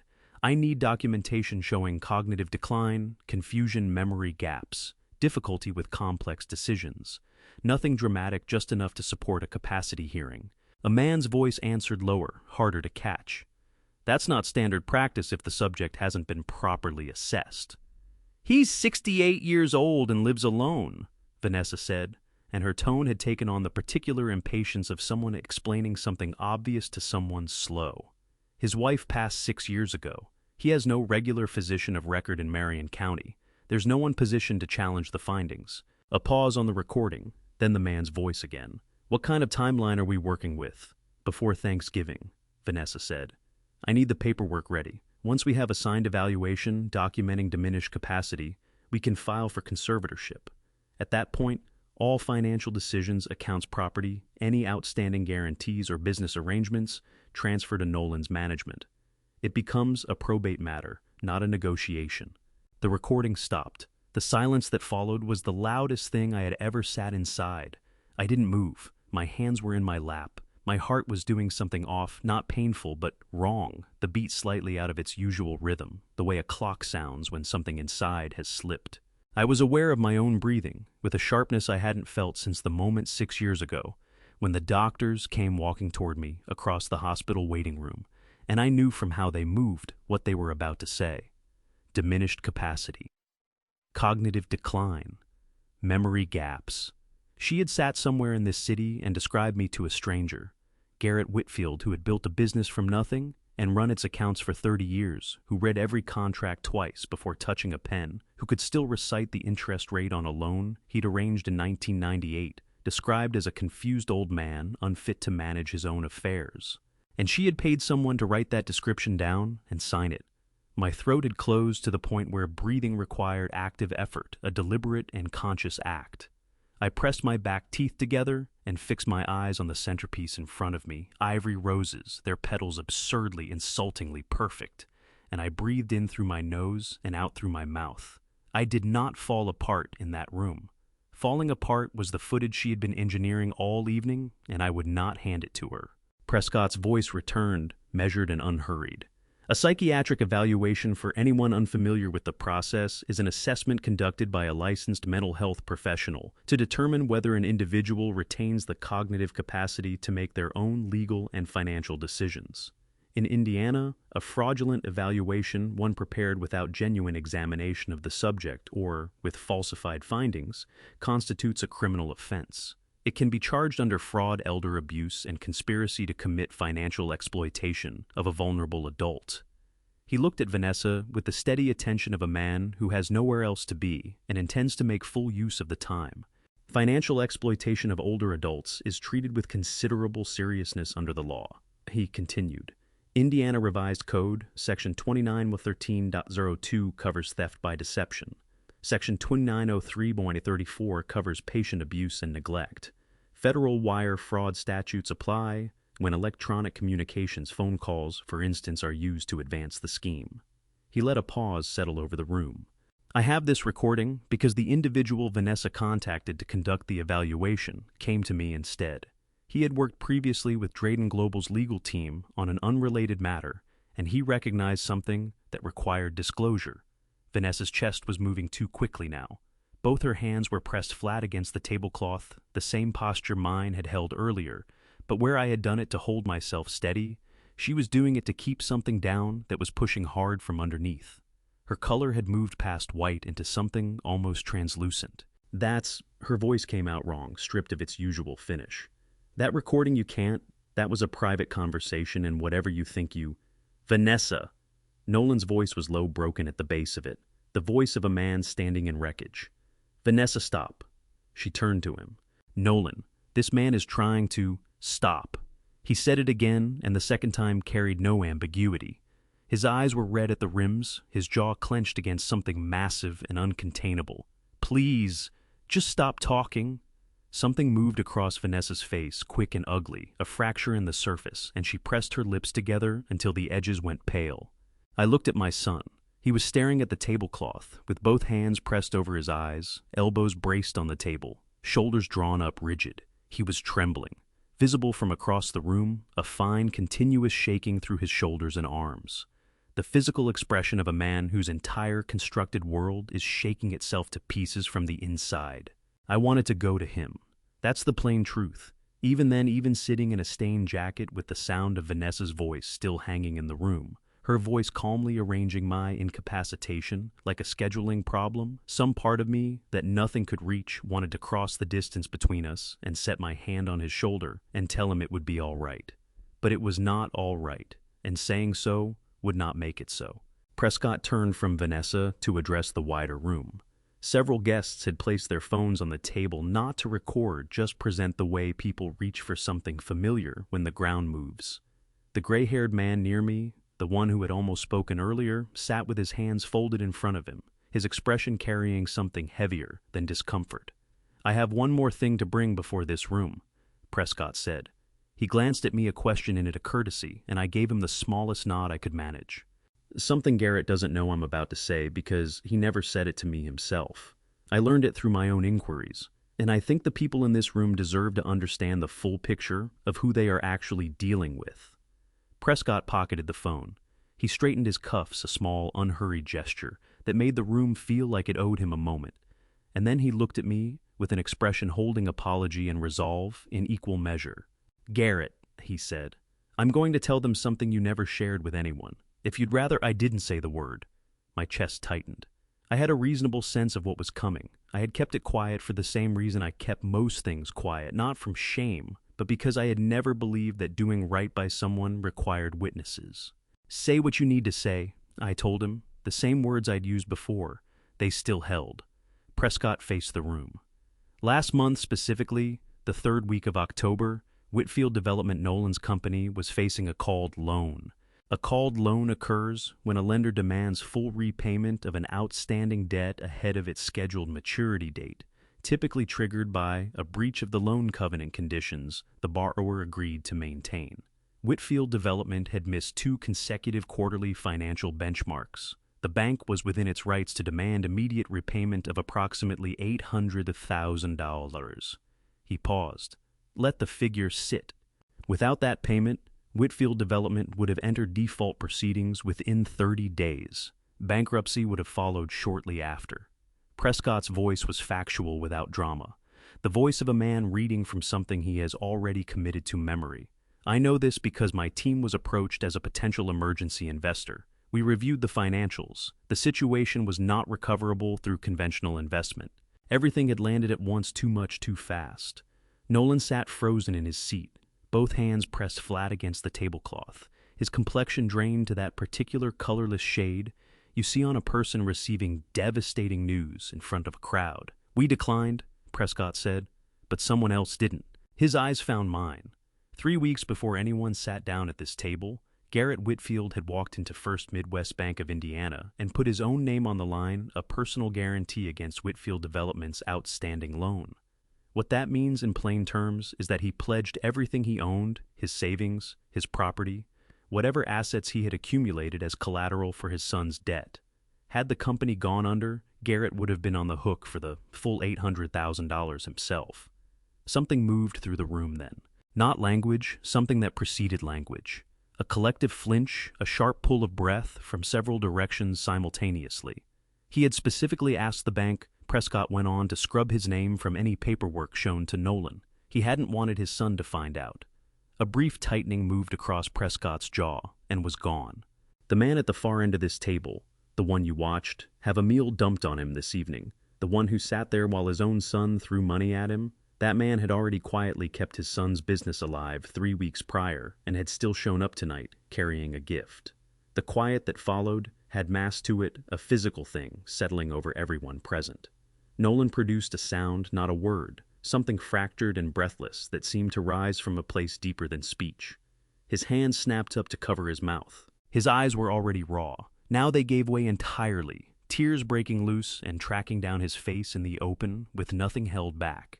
His shoulders lurched once then again, and he ground his fist against his mouth until his knuckles bleached white. Dad. What emerged from him could barely be called a voice. Dad. I swear I had no idea it was. I know I told him. My own throat had closed to a narrow passage. My eyes stung, brimming. I pressed my lips shut and drew breath carefully. I didn't want that from you. It was my decision to make. Why? It ripped out of him, rough-edged, almost formless. After all of it, why would you still do that? Because you're my son. Something cracked in my voice at the end of that sentence, barely, but enough. There's nothing more complicated than that. Nolan buried his face in both hands and broke, not in any measured or restrained way. He wept with the crushing, unguarded grief of a 40-year-old man who had arrived far too late at an understanding of what had been freely given to him and carelessly discarded. His whole frame shook with it. What came out of him was raw and real, the sound of a person struck full in the chest by the truth.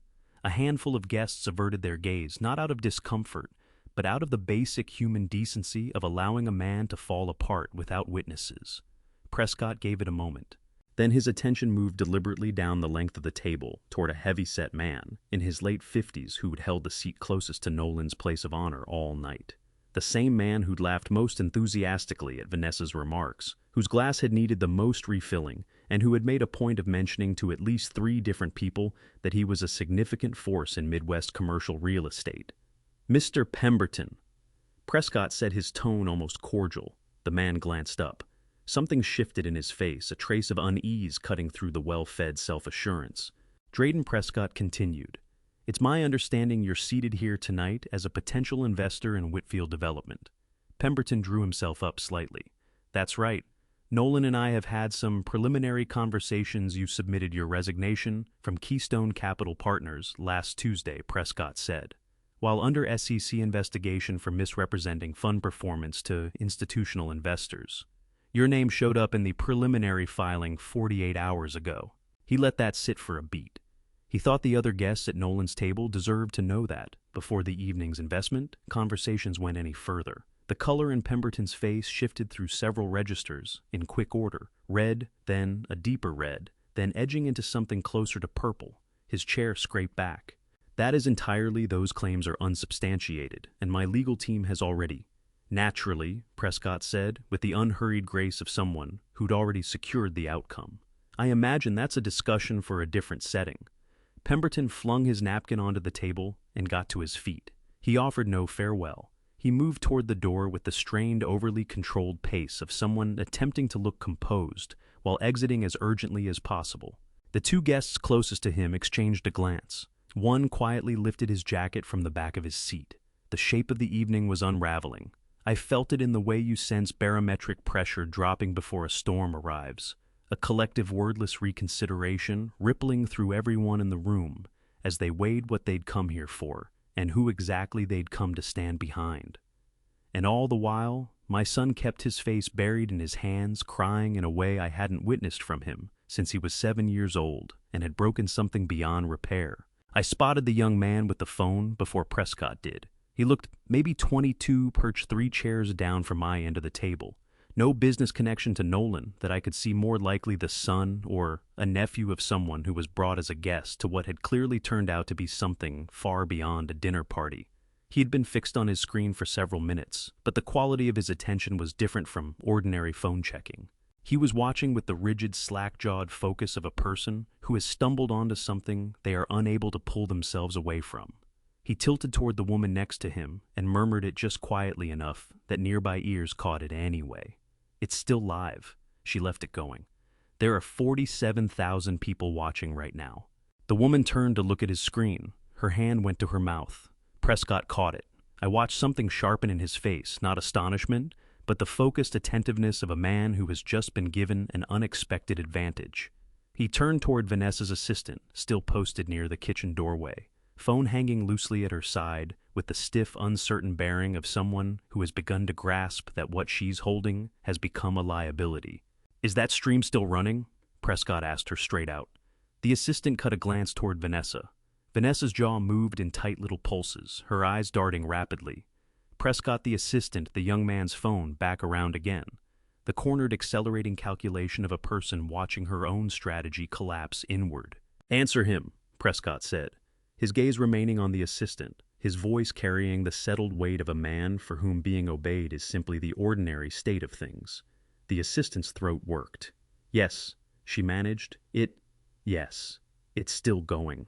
Prescott gave a single nod, brief, quiet, the nod of someone whose suspicion has just been confirmed.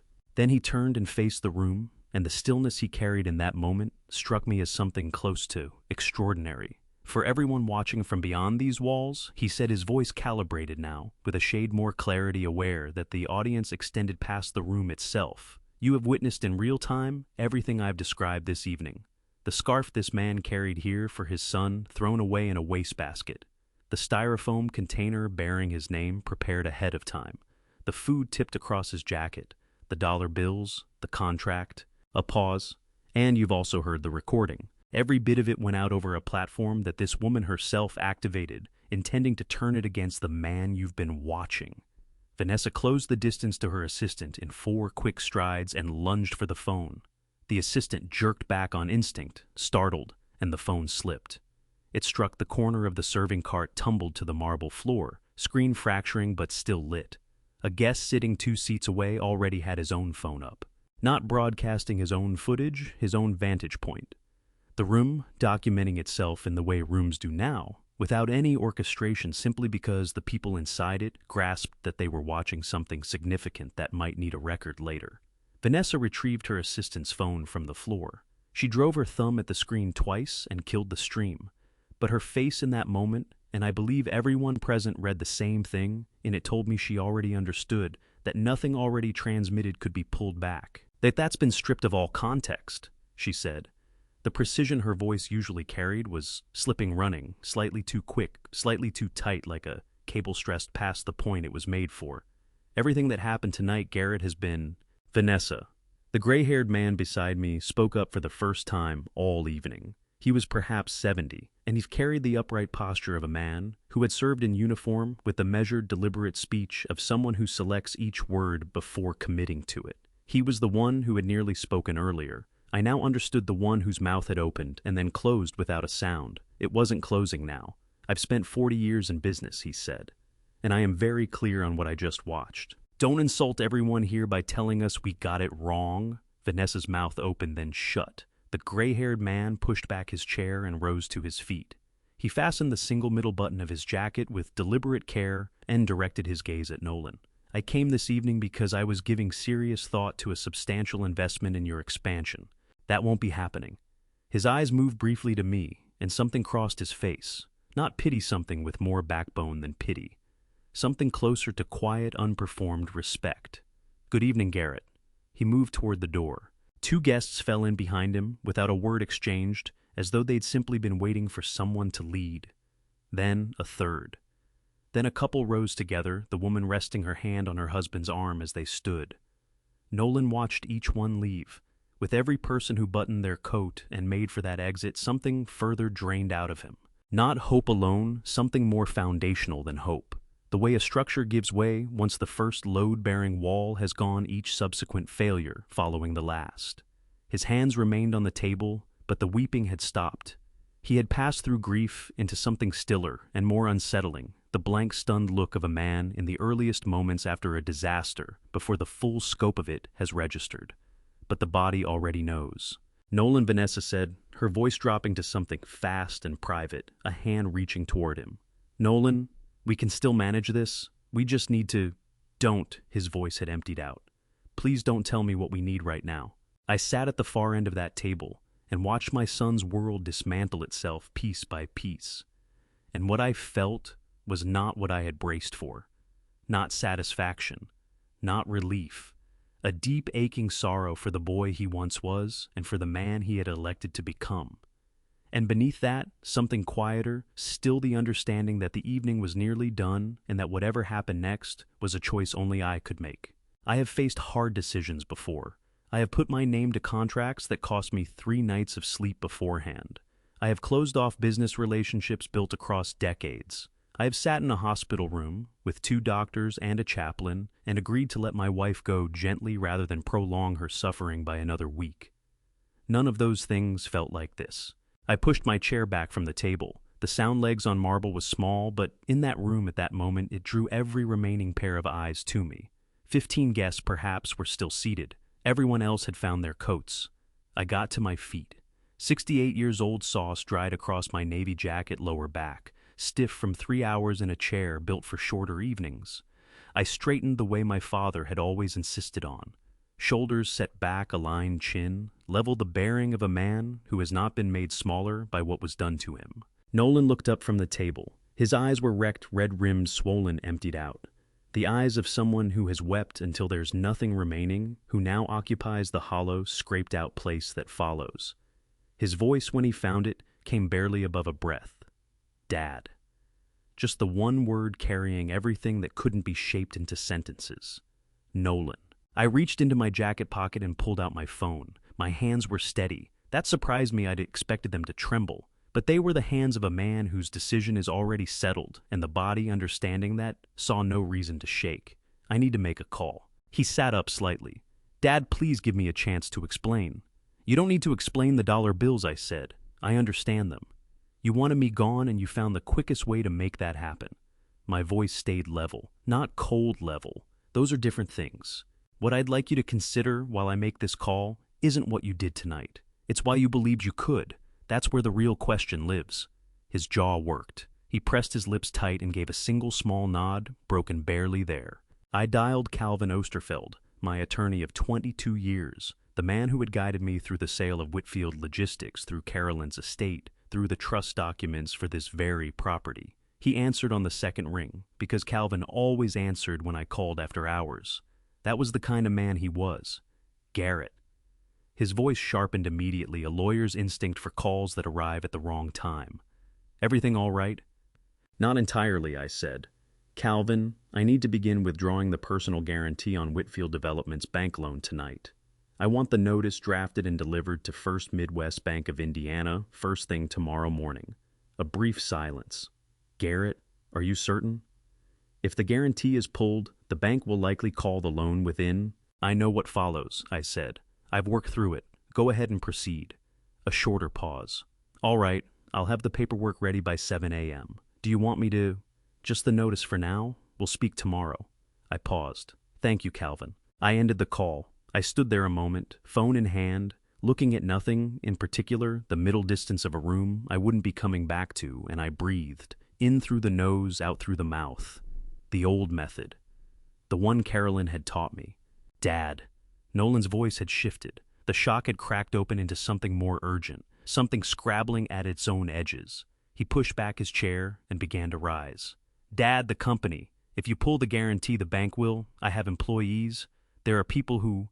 I know, I said. Then how can you, my Nolan? I looked at my son directly. Not with anger, not with the quiet satisfaction of a man delivering the verdict he'd been building toward all evening.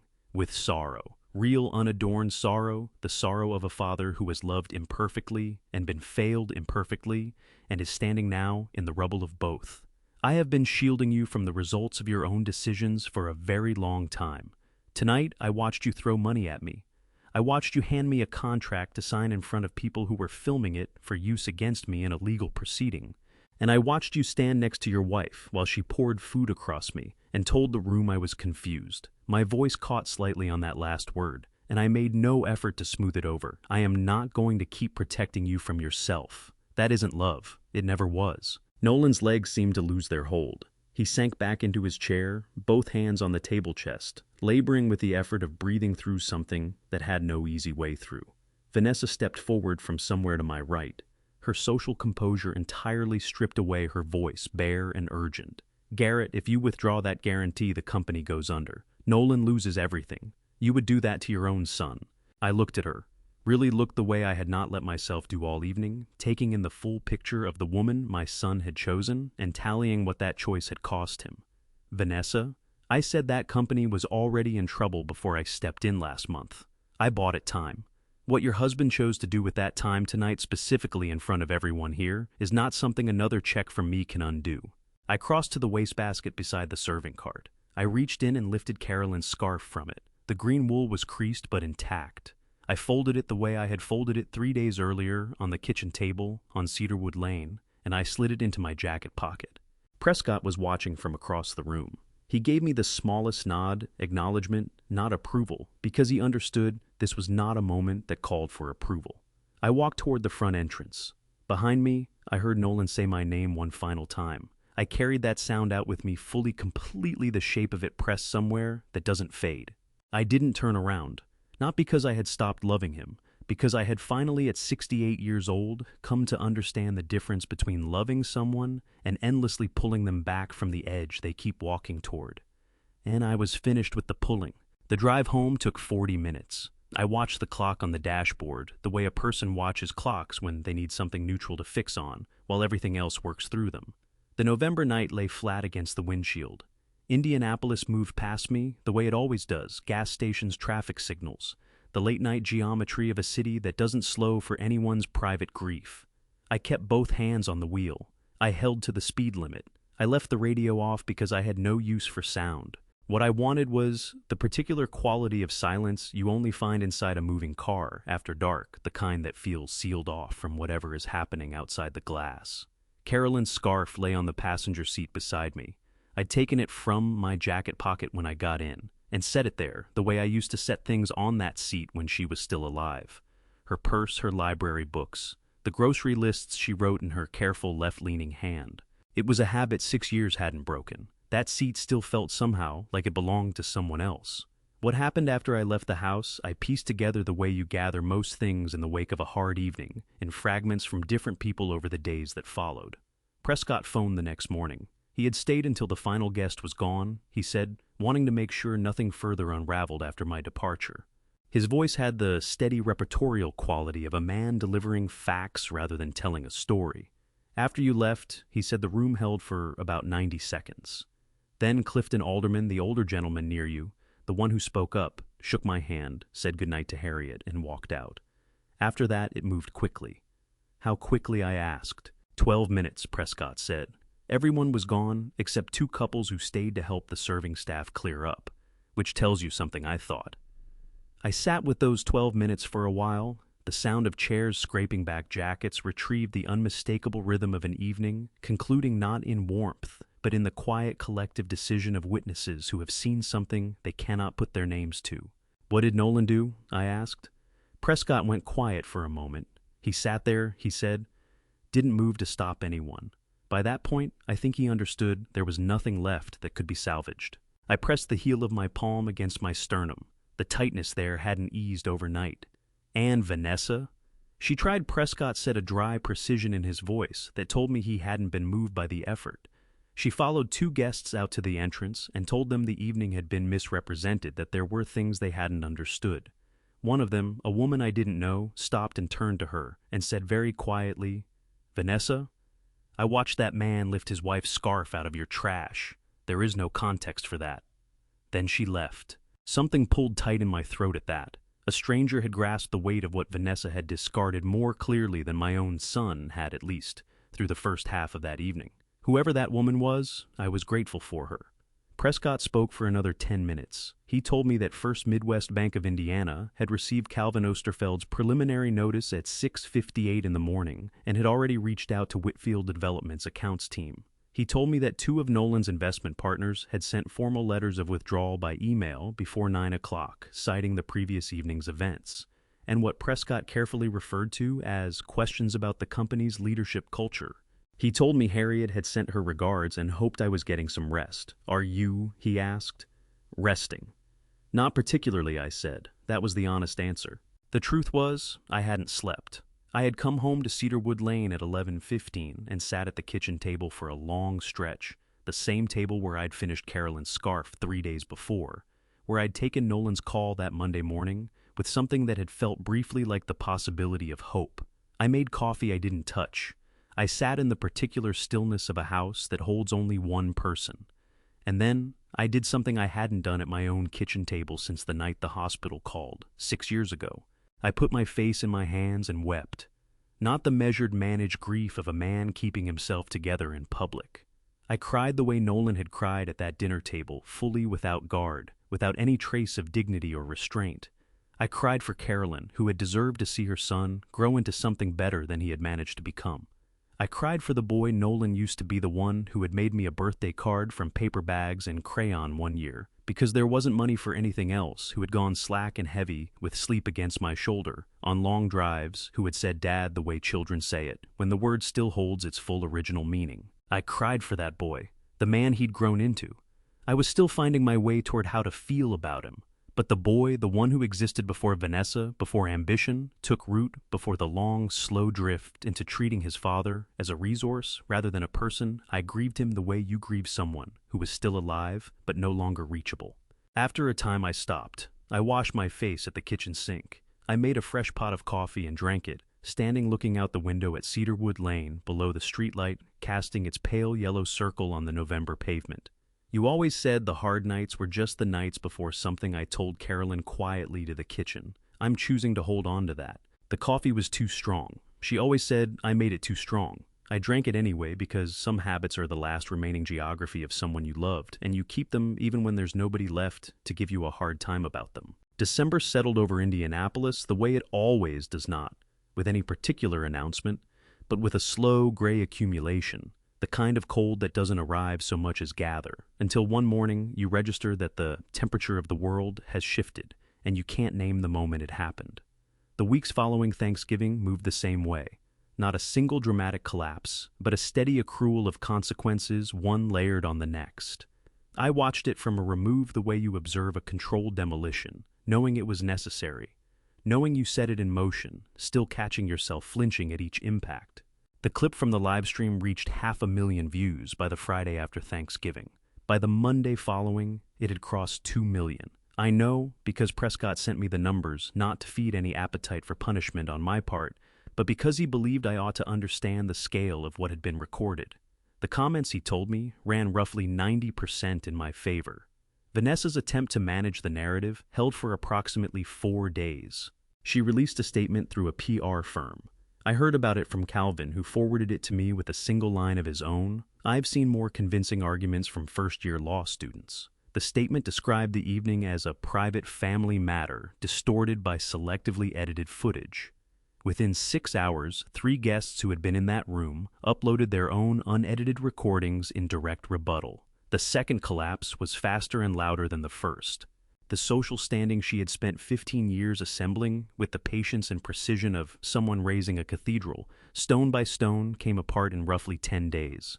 Invitations stopped arriving, her name was quietly removed from the planning committees of 2 charitable organizations she had co-chaired. The calls she placed to her closest circle, the women she'd hosted at dinner in that expensive house, the ones who had laughed at her remarks and admired her centerpieces, went unanswered. I took no pleasure in any of it. I want to say that plainly.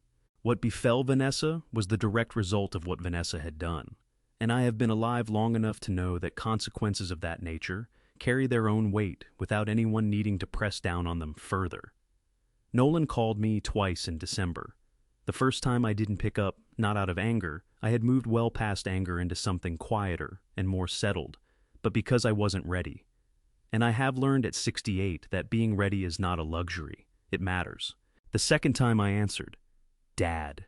His voice bore no resemblance to the one I'd heard across that dinner table. The social surface was entirely stripped away. What was left beneath it was thinner and more honest. I don't know what to say. I've spent 3 weeks trying to work out what to say, and I've got nothing. Then don't say anything, I told him. Just listen for a minute. A pause. Okay. I found something I said while I was going through the storage room last week. A box of your mother's things I hadn't opened since we brought them from her studio. I steadied myself. There was a journal inside. She kept it the year you started middle school. I hadn't known it was there. His breath caught. "Dad, I'm going to send it to you," I said. "I'm not going to read passages aloud, and I'm not going to tell you what's in it. You're going to read it yourself. And when you're done," my throat tightened. I pressed through it. "When you're done, you'll understand some things I never managed to find the right words to say myself." "What kind of things?" His voice had gone very small. "The kind a mother writes down at 11:00 at night when she believes no one will ever read them," I said. "The kind that's more honest than anything spoken aloud." He didn't answer right away. I could hear him breathing careful, deliberate, the breathing of a man working very hard not to come apart on the phone. "Are you angry at me?" he finally asked. The question was so bare, so stripped of anything but its own sincerity, that it stopped me. "No," I said, and I meant it, which surprised me less than I'd have expected. "I'm tired, Nolan, and I'm sad, but not angry." "I don't know how you're not. Anger takes energy," I said, "and I'd rather put mine into something that grows." I packaged the journal 3 days later. Carolyn's careful handwriting filling page after page, entries from the winter of 2000 when Nolan was 12, and we were stretching every dollar we could find. I wrapped it in brown paper, the way she always wrapped things, clean corners, enough tape. I didn't add a letter. The journal said what needed saying.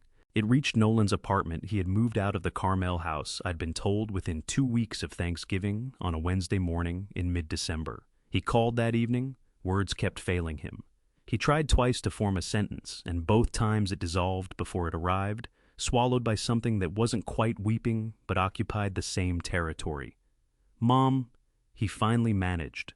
Just the word, not an explanation, not a sentence, just her name offered across the phone line like something he was returning to me. "I know," I said. And then, because certain things are whole in themselves and need nothing added, I said, "Get some sleep, son." I set the phone down. I sat at the kitchen table on Cedarwood Lane with the December dark pressed flat against the windows and my coffee going cold at my elbow. I thought about Carolyn writing those pages while I slept 20 feet away, pouring into that journal everything she couldn't bring to the dinner table. Because in those years, we were committed to making things seem manageable, to making things seem fine. She had always been braver than me on paper. A year is a long time. Long enough for a company to collapse, and a marriage to dissolve, and a man to learn slowly, and at real cost, what he is actually built from. Long enough for an old man to remember why he constructed his life the way he did. Long enough, perhaps, for something broken to just begin to find a different shape. Thanksgiving Thursday, 2024. I arrived at the community center on Meridian Street at 3:00 in the afternoon to help with setup. It was not a grand space. The ceiling sat low, the tables were folding, the chairs were the stacking plastic variety that called to mind church basements and school gymnasiums. But the room carried the smell of roasted turkey and cornbread and cinnamon, and someone had lined the windows with paper snowflake cutouts, white and silver, the work of children from the after-school program that occupied the space on weekdays. I stood in the doorway a moment and felt something loosen in my chest that I hadn't known was being held. Prescott and Harriet arrived at 4:00. Harriet had progressed from the wheelchair to a cane over the course of the year. Her hip replacement in February had gone well, and she moved with the careful deliberateness of someone who has learned not to treat mobility as a given. She came through the door, swept the room, with a look folding tables paper, snowflakes the whole modest arrangement, and announced, "Now this is a party." I laughed a genuine laugh, the kind that arrives without being invited, and the feel of it in my chest surprised me. "Harriet," I said, "you look wonderful. I feel wonderful." She patted my arm with her free hand, her grip warm and certain. "How are you, Garrett?" "And I mean, really not the version you give people at church." "Better," I said, "actually better." She studied my face for a moment with the frank, undeceivable attention of a woman who has lived 8 decades and learned to tell the difference between managed contentment and the genuine article. Then she gave a single nod, satisfied. "Good," she said. "Carolyn would be pleased." The words arrived softly without the sharp edge they would have carried a year ago. I had noticed that happening gradually over the preceding months, her name coming up in conversation no longer as something that cut, but as something that warmed the way winter sunlight through a window is still warm. She would have loved this room, I said. She always held that the best tables were the ones with mismatched chairs. Prescott materialized at my shoulder, carrying 2 cups of coffee, the styrofoam kind, from the urn in the corner. He passed one to me. I took it without ceremony, drank it, and it was terrible, and it was exactly right. "How many tonight?" he asked. 58 confirmed, I said. "The coordinator thinks we may hit 65 with walk-ins." "Good." He looked around the room with an expression I recognized, the look of a man who has built things and understands the difference between what impresses people and what actually functions. "This is good, Garrett." By 5:30, the room was full and loud. In the right way, the particular noise of people genuinely glad to be somewhere, not performing gladness for anyone watching.